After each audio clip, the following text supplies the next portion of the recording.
Everybody, get in line.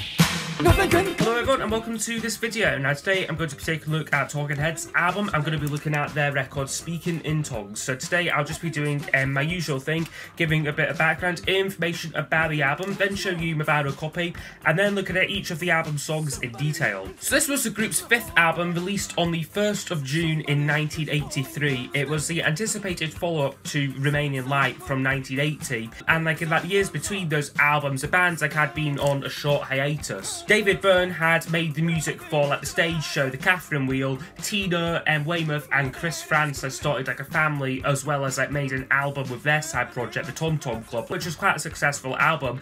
And Jenny Harrison made a solo record which was anything but successful. So this album represented a few significant changes for the band. Crucially, they no longer had Brian Eno producing, as the Remain in Light sessions had been quite strenuous on the other band members. I'm feeling that Eno was sort of dominating things too much. And Talking Heads was turning into the David Byrne and Brian Eno show. So for this record, Eno wasn't involved with it. They self-produced the album. After their short hiatus, they reconvened in the Bahamas to begin work on this new record. Initially in quite good spirits. However, they struggled to find inspiration in the Bahamas. So they returned to their native New York with engineer Alan Sadskin on engineering duties. During the recording of this, they played with a extended lineup including folk session men Alex Weir on guitar, Steve Scales on percussion, and Bernie Worrell on synthesizers. And when the album was released, it was a quite a surprise sort of commercial breakthrough for the band. They achieved their first and only US top 10 single with Burning Down the House, the lead single from the album, as well as in the charts. It reached number 15 on their US charts, and would eventually be certified 2 times platinum. In the UK, the Talking Heads were never quite as successful. They were always pretty popular, but sort of on a sort of underground cult level, and that every night now and again scoring maybe a hit single or something. So this record only reached number 21 on the UK charts. I personally feel it deserved a little bit better. And also noteworthy, they promoted the album with the absolutely legendary Stop Making Sense tour here, which if you haven't seen the concert film, it really is a must watch. One of the best concert films I've ever done, really. This is I mean it's not a great live album. This is only a single disc. Really they need to put out the full concert on vinyl. That would be really something. But they do a lot of the Speaking in Tongues songs on Stop Making Sense, and I must say that the live versions are every bit as good, if not better, in some cases, than the studio versions here. So I'll now just show you my vinyl copy here. I believe this is a original American pressing of it, because I got it at a record fair, and it's still in the shrink wrap here, just as a nice original Guinness sleeve of it. Also notably about the artwork, David Byrne apparently done it himself as well, which is really nice. You get sort of the lyric insert here, which has sort of handwritten lyrics on it, which is pretty nice, and it's just on the usual Sire Records label there for the Talking Heads. So that is the vinyl record looked at. Okay, so I'll now go over each of the album songs. I will score each track out of 10, and then those scores will be used to give us a overall percentage marking for the album.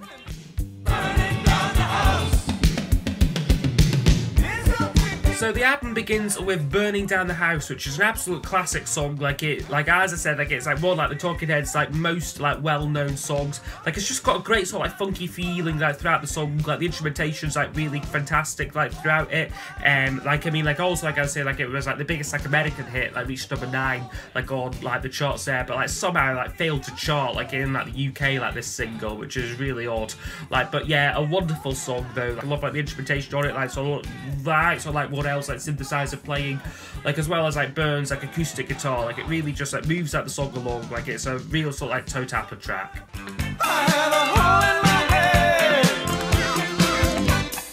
And the next one up is called Making Flippy Floppy, which I also really love. Another song which I would give a 10 out of 10 to. Like, it's just such a fun song. Like, I like the start of it, it's like a little bit quiet up, and like then like we get like sort of like this sort of spoken bit like from Bird, like say like everybody get in line. It just sounds so fun, and like then like when he says that, like the drums kick in, and it's just such a real sort of like fun, like sort of like funky track. Lyrically, I love how creative the song is, like as well, like because like there's not sort of like a set chorus like to this song, like really like really basically like the lyrics like they just continue and like don't repeat like a certain phrase, and like also kind of like in like the style like of the song, like it was a sort of return to sort of like the sort of charming like goofiness like of like the first two records, like which had kind of been missing like from Fear of Music and Remain in Light, both of which were quite sort of serious albums. So I quite like a song like this, like which is basically just Burn like and like the gang like just like having fun, like all like this one here. So yeah, and we'll give Making Flippy Floppy a 10 out of 10. Another brilliant song. I got a girlfriend that's better than that. Then the next drop is called Girlfriend Is Better, which I also really love. I believe this was another one of the singles from the album. And yeah, it's a more sort of like mechanical funk track, this, but just really like great like musicianship like throughout like this song here.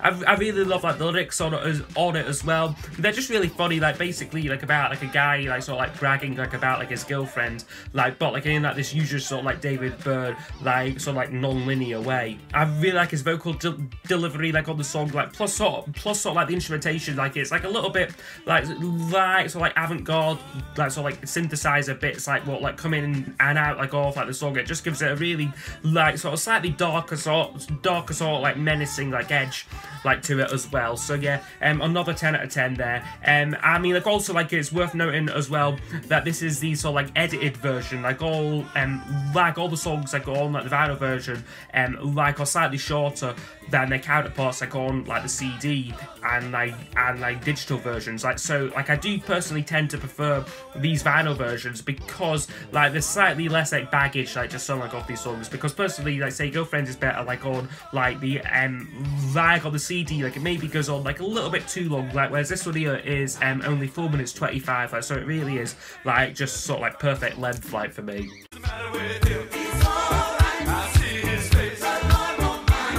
And then we get another brilliant song called Slippery People, which yeah, I just love the way the song like sort of like is like arranged, like the fantastic bass line like from like Tina Weymouth, like as well as like the percussion work like on it like just works really well. Like I mean you've also got like these sort of call and response sort of gospel like sort of like chorus like to it, like which really like gives the song a very sort of funky like sort of like disco like infused feeling to it. Once again like with the album I'm not too sure like what the song like is about lyrically, but you know it doesn't really matter because musically it is an absolute joy. So yeah, another 10 out of 10 for me.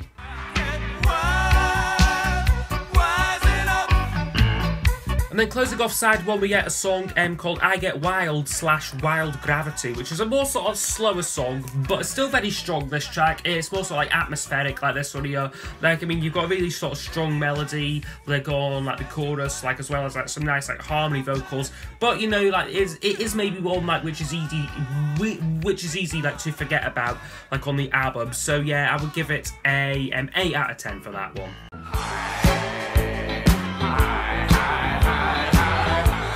And then next up we get, for me, which is the weakest song on the album, it's a thing called Swamp, which I'm not a massive fan of personally.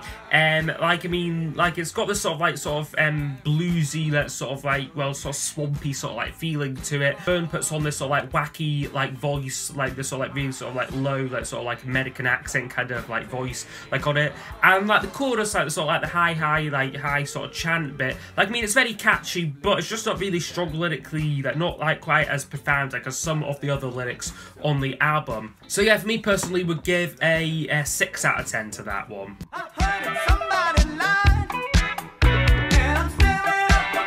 And the next number up is called Moon Rocks, which is a kind of return to sort of like the upbeat, like sort of like funkiness, like off like the first couple of tracks.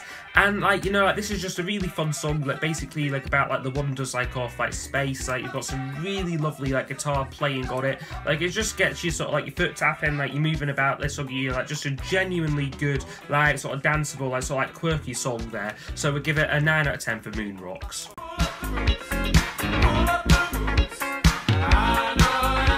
And the penultimate one is called Pull Up the Ruse, which is another like sort of fun, like slightly like sort of jittery, but still like very danceable song. Like again, like it's very sort of like similar, like sort of like instrumentation to most like of like the other ones like on the album. Plus, I would say maybe with this one it is slightly stretched out, like, because I think this is the full version, like on like the full version like what we get like on like the vinyl, like at 5 minutes 8 seconds. So maybe towards the end it is a little bit stretched out, but you know the core like of the song, like it's just like really catchy. Like I love like sort of like the chorus line like of it. Like yeah, like just another like really solid song there, and a 9 out of 10.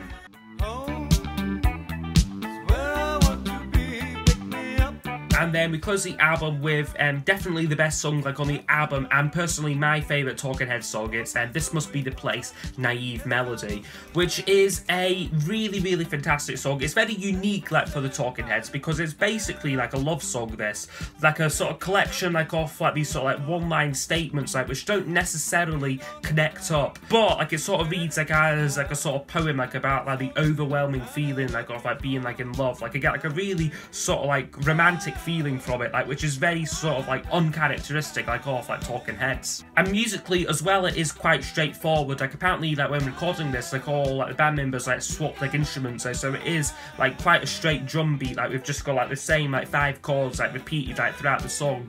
But you know, it is like the simplicity and like the sincerity like what makes this song like one of their like absolute best. However, unfortunately it wasn't a big chart hit. Peaked at number 51 like on like the UK charts, and number 62 like in like America. Like quite disappointing like after like the top 10 success like of Burning Down the House. But you know, an absolute classic song. Like certainly now like is like very like highly regarded. Like Burn like still plays it like at like his concerts like to like this day. Like and like it is like one of like their most well-loved songs, and like for very good reasons. So yeah, This Must Be the Place, an easy 10 out of 10. Fantastic way to close off the album. So overall, this record would score 91%, so a fantastic album here. Personally, my favourite Talking Heads record here, because I think it is just like the perfect mix like of like funk and like art rock, like a real sort of like crossover album, like one what really did like work like wonders for the band, because like they not only like sort of like achieved like a sort of like semi-commercially successful records here, like but they also like sort of like changed their sounds, like but still remains like very like creative. Possibly though, this is maybe a rare case like of like where the live versions like as featured like on Stop Making Sense like are maybe like the stronger versions like of the songs like than like on like the actual studio album. Like, that's like a very sort of like rare like instance, like, but it just shows you like how great like a live band like the Talking Heads were. Lyrically throughout the album as well, Burn like has like this way with words, like you're not sort of like able to sort of like really grasp like what like he's like sort of like talking about, like but like sort of like there's certain lines and like phrases like which jump out at you, like which like you know sort of like mean something, like especially like on like songs like This Must Be the Place, like you know like it's just like these sort of like short statements like which really sort of like connects like with you. And like notably, like as I said as well, like this is the vinyl version which I have been like reviewing, like so like a lot like of these songs like like sort of like edited down like ever so slightly, like I mean like you don't sort of like lose like the essence like of like the songs, like but you just make them like a little bit more like concise, like a little bit more like focused, like so this like only clocks in like about I think about 37 minutes or something, like where like has like I think like the CD version like is like closer like to 45 minutes, like so like I do think that like this version here like is probably like the ultimate version like of like the album personally for me. But yeah, great album though nonetheless. Speaking in Togs, what a wonderful record here. Like I would be interested to know what you think of the album in the comments below, and I will see you all next time for the next video. Goodbye.